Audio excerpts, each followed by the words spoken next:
Kane's on fire. Wow, doesn't he look good? Fire. Should we double up? We have that and plenty of other topics to talk about on this week's show. We are back after the international break. My name's Callum. My name's Conor, and welcome to all our new subscribers. And our fellow fans. It's time to discuss the hot topics for Game Week 6.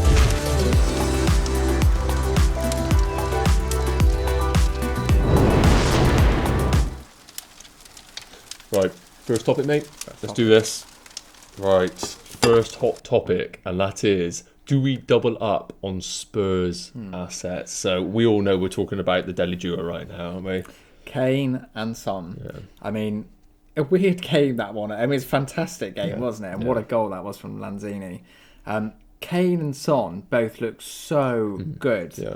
I think, last week we were kind of asking which one, Kane or Son, whereas the question this week is, do we double up? I think Son first. I think he looks so good. He's basically playing as the striker. He is, isn't he? Yeah. He's such a clinical finisher. I think he's great value at the price he is. Kane, wow, mate. He's finally, he had that quarterback role and everyone used to slag him off for that. Yeah. Now, who's laughing now, really, are they? I know. Unbelievable. He's just, he's got those assists, he's playing some amazing balls in, but also he's finishing really well and he looks so good. And I have to say, at the moment, he's the one player I kind of really fear not having. He's hitting them stats that we all knew he had 2 years ago when he was absolute peak Kane. Yeah. So, do we double up? What do we think? I mean, it's the kind of thing I think if you can do it in an easy move, I'd be I am very tempted. Yes, yeah. I think the next 3 fixtures are good. So if you're going to do it, now is the time. Yeah. I think after that, they get a bit more tricky. But that said, no team is keeping a clean sheet. Yeah. So there's still an argument for it. Would you double up? Yeah. I've liked Spurs since lockdown, really. Back end of last season, coming into this season, they look good. Their results have been a bit odd, haven't they, with Newcastle and obviously last week. But I think Kane is the one right now. I know Son's performing really well, but I think Kane, on his sort of underlying stats, could long-term continue this form. And you have to remember penalty taker as well. That's massive because we know what penalties like this season. So I think a double up, if you've got the money, is an excellent option. Van der Vaart injury. Is it now time to sell Liverpool defenders? Van der Vaart? Oh, fucking hell. Said the wrong Van Dijk. For anyone watching who don't know who that was. Right. Van der Vaart retired 5 years ago, mate, or 10. I've had a shocker there. Right, so Van Dijk injury we're going to go with, mate, yeah? Okay. Right. So first and foremost, let's talk about that injury. Horrific injury, obviously. He's going to be out for about 8 months, don't we think? So terrible news for Liverpoolers. So the big question is, do we sell Robertson and Trent, the two highly owned defenders? Yeah, big dilemma. I think the problem with Liverpool is that they weren't doing great defensively before Van Dijk's... I keep saying it wrong. Before Van Dijk's injury. It's called a VVD. Oh, yeah, VVD. Before Van Dijk's injury. So I think now this really affirms that it probably is the time to get rid. I think there's no clean sheets being kept overall, really, is there? Yeah. I think at the price they are, out of Trent and Robbo, I do prefer Robertson. Yeah. It's worth saying. Yeah, he looks so good in his games, hasn't he? Yeah. He's much more attacking, putting in more crosses. Haven't seen much from Trent at all. I think if you've got Trent, I'd be very tempted to sell now. The only thing worth saying, they have got a very good fixture. Yeah, that's the thing. They've got good fixtures coming up. We're kidding ourselves if we think that Liverpool are going to be as good defensively without Van Dijk. We're not sure how long Alisson's going to be out either, really, with Adrian in goal. Yeah, I agree. If you have Trent, I would really look at using him as a cash cow to invest in these premium forwards or even midfielders because they're looking good. And teams aren't keeping clean sheets and there's so many goals being scored. You want to be investing your money in that, really, don't you? Because all teams are scoring. So I think selling Trent is a good idea. Robertson would be the one I would keep of the two. I think he's looking good in his game. But I think it's time to sell Liverpool defenders, isn't it? I think so. Have another one. Yeah, sounds good. Man United assets. Did we write them off too soon? Thoughts, mate? I definitely did. I wrote them off and I wrote Solskjaer off. Yeah, this is such a tough one because 83rd minute we were all asking for Solskjaer's head. We were asking for Fernandes' head after the penalty miss, weren't we? And it's crazy how 10 minutes can change something so drastically. We've just gone from talking about how Fernandes and Rashford are terrible picks to being must-owns.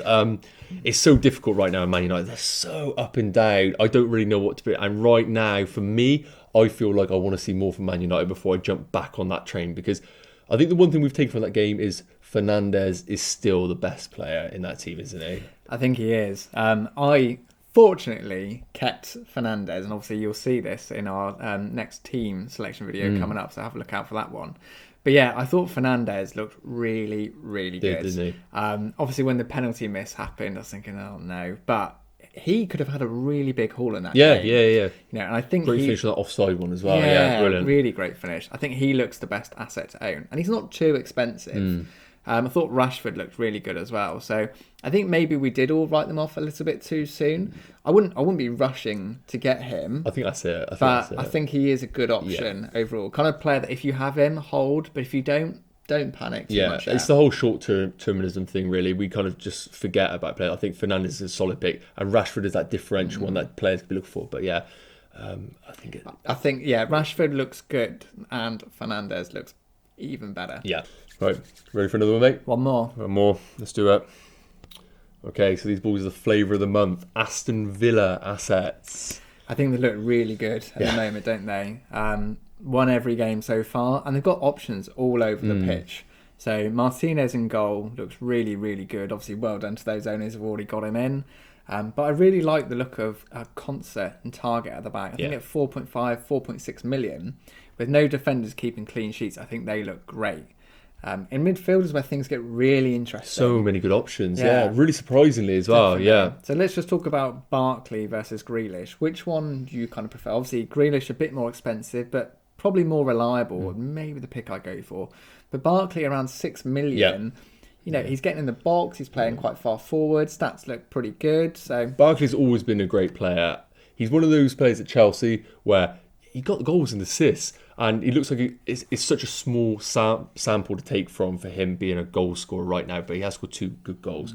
For me, Grealish long term is the better pick. A little bit more expensive, but he's passing the eye test. Underlying stats are great, so Grealish would be the pick for me. Yeah, and it is worth saying that they do have really good fixtures, so now is a time to invest. So Aston Villa is a yes from us. Bakar's Start of the Week. My favourite part of the show, Bakar's Stat of the Week. Ready for this one, mate? Ready. What's going on? I don't know. Where's the special effects?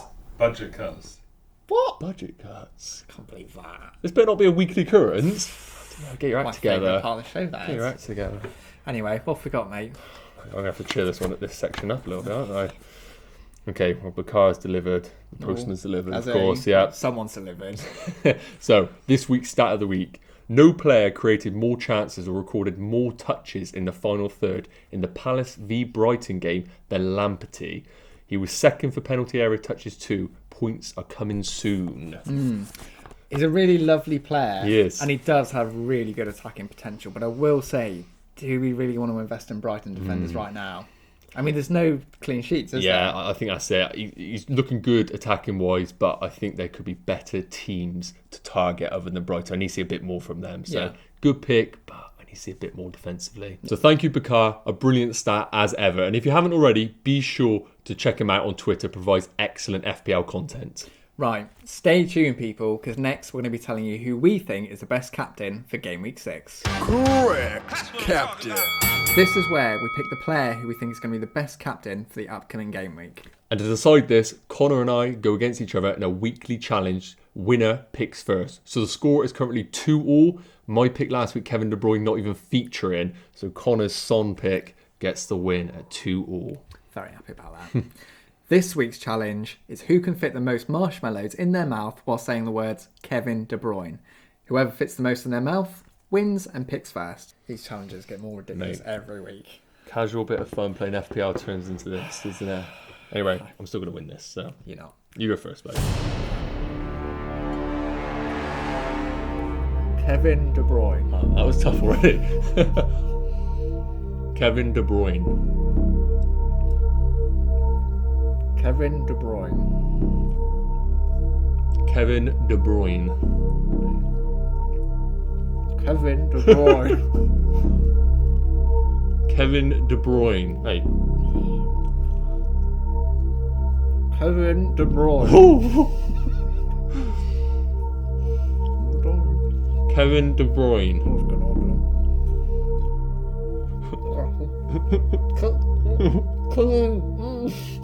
That's Kevin De Bruyne. what? Okay, I'll let you have that.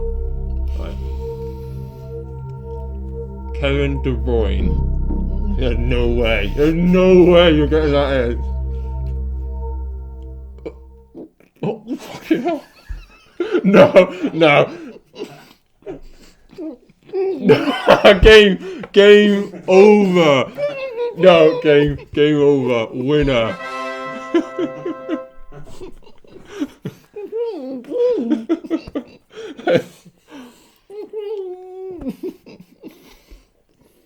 You recovered after that, buddy? I couldn't breathe. I was going to say, I didn't see it off camera, but CPR was coming into place at one point. Oh, God. Right, so I get to pick first, and I know the man who I'm going for, and that is Salah at home to Sheffield United. God's sake. We all know the rule with Salah.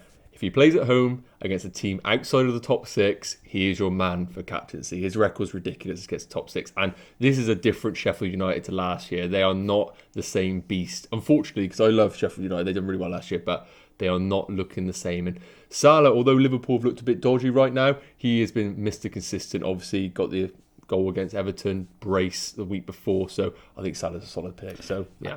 I do, annoyingly, think he's the best captain option for this week, so thanks, mate. Okay, I'm going to go for James Rodriguez. Really? Yeah. Okay. Okay, hear me out. I think this is a good fixture for Everton. Obviously, Southampton aren't very good defensively, and with Richarlison missing, we've seen that he does get in the box more. I think he's a very safe pick, on set pieces, corners, and with that attacking prowess going forward, I just think he's a really good option. Okay, yeah. Honestly, I know it's a bit out of the box, but let's be different. Yeah, who would have thought? Conor, Everton pick. He's taking the piss. So to recap, I have gone for Salah. Conor has gone for James Rodriguez. Don't forget, we'll be releasing our team selection double reveal later this week. It's going to be a good one. It is. It's going to be a good one. And you guys know the drill. Be sure to hit that subscribe button and hit that notification bell so you don't miss future videos like our team reveal. And we're nearly at 3,000 subscribers. Help us get there. It's gone quick. Thanks for watching, guys. See you next time.